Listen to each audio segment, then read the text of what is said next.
Let me say this gently, because not everything rare looks glamorous from the outside. A lack of friends is not always a failure. Sometimes it is evidence. Evidence that your soul operates on a different frequency. Evidence that your spirit refuses shallow connections, borrowed identities, and crowded rooms that require you to shrink just to belong. Chosen ones are often misunderstood early, not because they are broken, but because they are becoming. Most people are surrounded yet deeply lonely. You, on the other hand, may be alone, but never empty. And that distinction matters. If you've ever wondered why your circle keeps shrinking, why friendships fade without drama, or why you feel set apart even when you try to blend in, this message is for you. Here are 9 things a lack of friends says about a chosen one, and why your solitude is not a curse, but a calling. 1. You see through masks too easily. Chosen ones possess an uncommon sensitivity, not just emotional intelligence but spiritual discernment. You don't merely listen to what people say, you feel the intention beneath their words. You sense the pause before a lie, the tension behind a forced smile, the insecurity hidden inside confidence. While others hear tone and vocabulary, you perceive energy, motive, and alignment. This ability isn't learned from books or social conditioning, it's intuitive, it's something you were born with, sharpened through hardship, observation, and silence. And while this gift brings clarity, it also brings isolation. Most relationships in today's world operate on performance. People curate versions of themselves designed to be liked, admired, or validated. They wear emotional costumes, confidence when they feel empty, kindness when they seek advantage, loyalty when it benefits them. Many friendships are sustained not by truth, but by mutual pretending. When you walk into these spaces, your awareness disrupts the illusion. You notice inconsistencies others rationalize. You detect manipulation long before it becomes obvious. You sense when affection is conditional, and when loyalty has limits. And because you cannot unknow what you feel, superficial interactions become exhausting, rather than enjoyable. This creates a quiet but undeniable separation. People often feel exposed around you without knowing why. They may say you are too intense, too observant, or hard to read, when in reality, they are uncomfortable being read themselves. Not everyone wants to be seen clearly. Many people prefer relationships where they can hide behind humor, status, victimhood, or charm. Your presence removes that comfort. You don't accuse, you don't interrogate, you simply see. And seeing, in a world addicted to illusion, is threatening. Over time, this awareness naturally disqualifies you from many social circles, not because you think you are better, but because you can no longer participate in what feels false. You can't laugh at things that feel hollow. You can't bond over gossip without sensing the decay it creates. You can't ignore red flags just to feel included. This makes your circle smaller, but it also makes it cleaner. While others accumulate connections, you shed them. While others chase belonging, you protect integrity. This gift often feels like a burden before it feels like a blessing. There are moments you wish you could unsee, unfeel, and just blend in, but over time, you realize that your discernment is protection. It saves you from entanglements that would drain your spirit. It prevents you from building bonds that would eventually betray you. It keeps you aligned with truth, even when truth costs companionship. You were never meant to fit into spaces built on masks. You were meant to recognize them, and walk away without apology. 2. You refuse to perform for acceptance. Many friendships survive on subtle self-betrayal. They are maintained through small compromises that accumulate over time, laughing at jokes that feel wrong, agreeing to opinions you don't respect, dimming your curiosity so others don't feel challenged. For a long time, you may have participated in this without realizing the cost. You learned early that belonging often required adaptation, that acceptance came with conditions, that being yourself too fully could make others uncomfortable. But at some point, something in you shifted. Chosen ones reach a moment where pretending becomes more painful than solitude. You grow tired of editing your thoughts, shrinking your truth, and wearing personalities that aren't yours. You realize that every performance costs you a piece of yourself. And eventually, The exhaustion outweighs the applause. You stop forcing laughter. You stop nodding in agreement to keep the peace. You stop shaping your identity to fit rooms that were never built for you. This decision isn't loud or dramatic. It's quiet, internal, and irreversible. The moment you stop performing, certain people disappear. Not because you wronged them, but because the version of you they bonded with no longer exists. Some friendships were never rooted in who you truly are, but in how well you played a role. When the role ends, so does the relationship. This can be confusing at first. You may question whether you became cold, distant, or difficult. But the truth is simpler: you became real. And not everyone wants real. They want comfortable, predictable, and controllable. Chosen ones would rather be alone than celebrated for being fake. You no longer seek validation that requires self-denial. You understand that applause earned through inauthenticity is hollow. It doesn't nourish you, it doesn't strengthen you, it only delays the inevitable reckoning with self. So, you choose honesty, even when it isolates you. You choose alignment, even when it costs companionship. You choose integrity over inclusion. This refusal to perform often attracts judgment. People may label you as distant, arrogant, or withdrawn. In reality, you've simply stopped negotiating your soul for social comfort. You are no longer interested in being liked at the expense of being true. You understand that real connection doesn't require constant effort. It flows naturally. And until that kind of connection appears, you are willing to stand alone rather than betray yourself. This is not stubbornness. It is self-respect. It is the recognition that your presence is not a product to be marketed, adjusted, or diluted. You are not here to entertain, impress, or conform. You are here to be. And anyone who requires a performance from you was never meant to walk with you long term. What remains after the performances stop may feel empty at first, but it is sacred ground. From that ground, real relationships eventually grow. 3. Your growth made others uncomfortable. Growth is not neutral, it is disruptive. When you begin to evolve, you don't just change yourself, you change the emotional environment around you. Your discipline alters expectations. Your clarity exposes confusion. Your boundaries highlight the absence of others. Without saying a word, your progress becomes a mirror, and not everyone is prepared to face their reflection. When you started changing your habits, your mindset, your priorities, you likely did it quietly. You didn't announce your evolution or demand applause. You simply began moving differently. You became more intentional with your time, more selective with your energy, more honest with yourself. And in doing so, you unknowingly challenged those around you. Your growth exposed the gap between who they are and who they claim to be. It highlighted procrastination, complacency, and excuses that once went unnoticed. For some, this became unbearable. Instead of rising with you, they chose distance. Not because you were unkind, but because your presence reminded them of promises they made to themselves and never kept.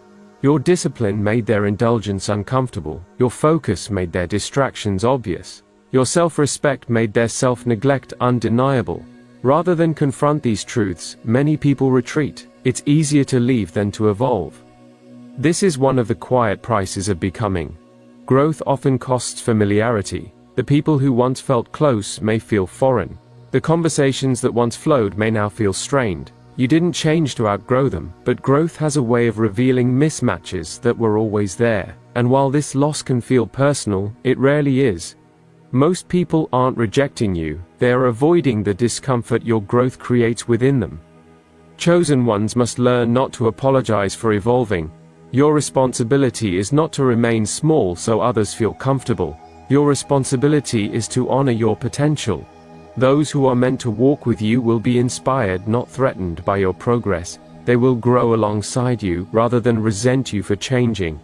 And those who cannot make that journey will fall away, not as punishment, but as alignment. This separation can be painful, especially when it involves people you once loved deeply. But understand this: stagnation is far more dangerous than loneliness. Remaining in environments that require you to stop growing slowly erodes your spirit. Distance, in this case, is not loss, it is preservation. Growth reveals truth. And truth, though costly, always leads you closer to who you were meant to become. 4. You're built for depth, not crowds. Chosen ones are not designed for surface-level existence. You crave meaning the way others crave entertainment. You seek substance where others settle for noise. Conversations that skim the surface leave you unsatisfied, even drained. You are not interested in filling silence with words that go nowhere or maintaining relationships that exist solely to pass time. You want connection that nourishes, challenges, and transforms, not just occupies space. This naturally limits your circle. While many people thrive in crowds, you feel most alive in depth. You would rather have one conversation that stretches your mind than 10% that leave you unchanged. You value presence over popularity, understanding over agreement, and truth over harmony. This doesn't make you antisocial. It makes you selective, and selectivity in a culture obsessed with numbers is often misunderstood. People may interpret your preference for solitude as withdrawal or arrogance. They may assume you think you're better than others because you don't chase constant interaction. But the truth is simpler. Shallow engagement exhausts you. You feel the emptiness beneath small talk. You sense when connections lack sincerity or direction. And instead of forcing yourself to participate, you choose restraint. You protect your energy because you understand its value. Depth requires vulnerability, patience, and courage. Not everyone is willing to go there. Many prefer distraction because introspection feels threatening. Many avoid silence because it reveals truths they're not ready to face. Your comfort with depth, and with silence, sets you apart. You are not lonely because you lack options. You are solitary because you refuse to dilute your experience of life. This way of being often leads to periods of isolation. But isolation is not emptiness, it is spaciousness. It allows you to think clearly, feel fully, and align honestly. In solitude you sharpen discernment. You develop self-trust. You learn to enjoy your own company without needing constant validation. These are not weaknesses, they are strengths forged in quiet. You were never meant to be surrounded by many, you were meant to be connected to few, deeply and authentically. Your circle may be small, but it is intentional. And when the right people enter your life, you will recognize them not by volume, but by resonance. Depth always finds depth. And until it does, solitude serves you better than crowds ever could. 5. You're in a season of preparation. There are seasons in life when absence is not loss, it is instruction. For chosen ones, these seasons often feel confusing at first. You look around and notice that your social world has grown quiet. Invitations stop coming. Conversations fade. Familiar voices fall silent. It can feel like abandonment if you don't understand the purpose. But this phase is not random. It is deliberate. It is a season of preparation. When God prepares someone for greater responsibility, greater influence, or greater clarity, He often removes noise before He reveals direction. Distraction is the enemy of discernment. And many friendships, though not evil, can dilute focus, drain emotional energy, or delay alignment. In this season, relationships that no longer serve your calling begin to fall away naturally. There is no dramatic conflict, no clear explanation. They simply no longer fit, and rather than forcing them to stay, life gently, sometimes painfully, creates distance. Isolation during preparation is not punishment, it is refinement. In solitude, you are given the space to confront unresolved wounds, unexamined beliefs, and unexpressed potential. Without external voices shaping your identity, you are forced to listen inwardly. You begin to hear your intuition more clearly. You recognize patterns you once ignored. You see where you've been compromising, settling, or delaying your own growth. This inner work is impossible in constant company. Many chosen ones experience their deepest loneliness right before a major breakthrough. This is not coincidence. Before elevation there must be separation, before expansion there must be focus, and before alignment there must be pruning. Just as a tree must be trimmed to grow stronger branches, your life is being trimmed to support what is coming next. This season teaches patience, it teaches self-reliance, it teaches trust in timing rather than urgency. You learn that companionship is valuable, but clarity is essential. You learn that being alone does not mean being unsupported, and you begin to understand that preparation often feels like delay when you don't yet see the destination. What feels empty now is being made ready.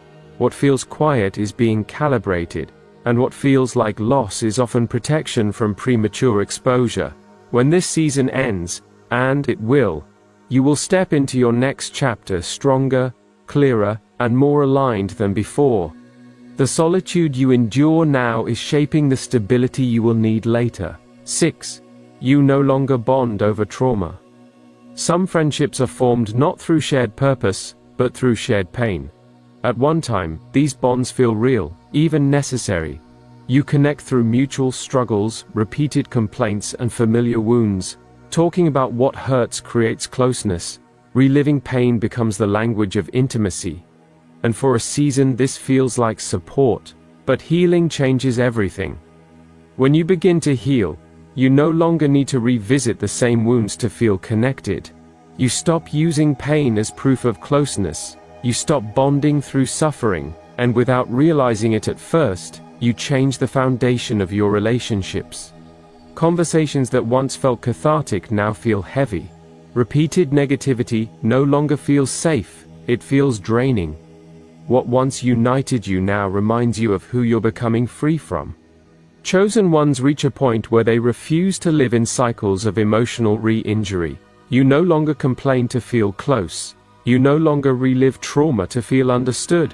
You choose growth over familiarity.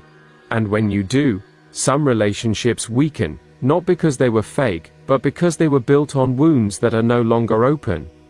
This can be deeply lonely. Healing often separates you from those who are still attached to pain as identity.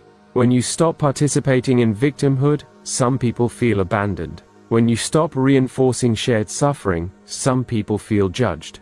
But healing is not rejection, it is evolution. You begin to seek connections rooted in peace, not pain. Purpose, not pity. Vision, not venting. And until those connections appear, solitude becomes preferable to regression. You understand that constantly reopening old wounds keeps you stuck in the past. Healing demands new language, new boundaries, and often, new people. Loneliness in healing is temporary. Freedom is permanent. And while this phase may feel quiet, it is also powerful. You are learning to stand without leaning on pain. And that strength will eventually attract relationships that are rooted in wholeness rather than hurt. 7. Your silence speaks louder than your words. Chosen ones eventually stop explaining themselves, not because they have nothing to say, but because they have learned that clarity does not require constant defense. You no longer chase understanding. You no longer over-explain your decisions to feel validated. You let actions speak. And you let silence filter who truly belongs. Silence is unsettling to those who thrive on reaction. When you stop responding emotionally, stop oversharing, and stop feeding unnecessary conflict, many people become uncomfortable. They were accustomed to your explanations, your accessibility, your energy. When that supply ends, the dynamic changes. Your silence is not passive. It is intentional. It reflects self-trust. It signals boundaries. It demonstrates that not every misunderstanding deserves clarification, and not every opinion requires a response. You understand that people committed to misunderstanding you will do so regardless of how clearly you speak. As you grow quieter, some friendships fade. Not because you changed, but because you stopped performing emotional labor for people who never respected your peace. You stopped providing reactions that fueled drama. You stopped justifying choices that were never wrong, and in doing so you reclaimed authority over your inner world. Silence becomes a mirror. Those who value you lean in, those who only valued access fall away. And while this can feel isolating, it is also cleansing. You realize how many connections were sustained by noise rather than respect. Chosen ones understand that words are powerful, but restraint is wisdom. You speak when it matters. You withhold when it protects you. And in this balance you discover that true connection doesn't demand constant explanation. It recognizes truth even in quiet. 8. You're being protected from the wrong influences. Not every friendly face is meant to walk with you. Some people enter your life not to support your purpose, but to distract it. They may mean well, or they may not, but their influence pulls you away from alignment. They drain focus, blur priorities, and delay growth. When your circle shrinks, it is not always loss. Sometimes it is divine protection. You are being shielded from voices that would dilute your vision, normalize your potential, or convince you to settle. Before God introduces the right people, He often removes the wrong ones, without explanation. This protection doesn't always feel kind. It often feels abrupt, confusing, and unfair. But hindsight reveals its mercy. Many chosen ones later realize that friendships they mourned would have cost them their future. Absence creates safety. Distance creates clarity. And when distractions are removed, purpose becomes louder. You begin to see how easily influence shapes direction, how certain conversations drain momentum, how certain environments weaken discipline. Protection doesn't always look like comfort. Sometimes it looks like solitude. But solitude can be a shield as much as a sanctuary. You are not being punished, you are being preserved. 9. You are being prepared for a higher caliber circle. Chosen ones do not meet their real tribe early.